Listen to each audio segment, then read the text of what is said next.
Hello. As we're about to start our new topic, 1.2, memory and storage, I thought I'd say a quick hello and give you an overview of this unit. As you can see, it's a large unit, a lot of key points there in the slide for the different topics. Split into two sections, really.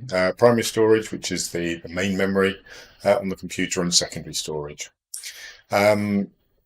Used to be actually two separate topics that were big enough in the old specification. These tie in very closely with what we've already done on the systems architecture. Primary storage, you'll have seen the need for primary storage. The CPU fetches, decodes and executes instructions from primary storage from our main memory. We'll look at the two main types of main memory, which are RAM and ROM, read only memory and random access memory. We'll see what they both do in the computer. They have quite different uses. And then we'll finally talk about something called virtual memory, which will lead us quite nicely into secondary storage. So secondary storage, this are things like our hard drives and SSD drives and chips like that. They come in three different types, really, of operation. We have our optical, magnetic, and solid state. We'll consider why you might use each of these different types for different applications.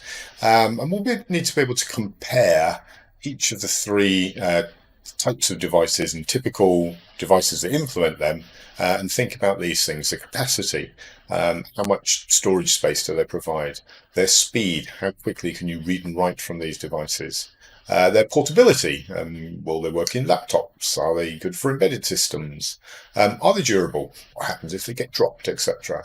Reliability, slightly different to durability, how long will they last, and then we'll look at cost, and we'll sort of consider cost per megabyte when we look at those. Okay, so that's us, what we're going to look at, 1.2 memory and storage.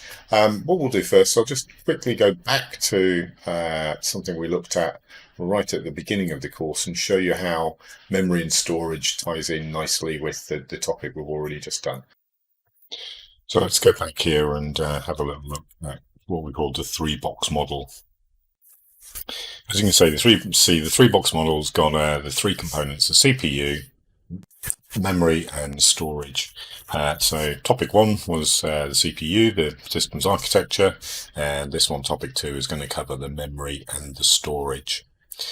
By the end of this, the idea is that you should hopefully feel confident about how the three of these different sections all work together.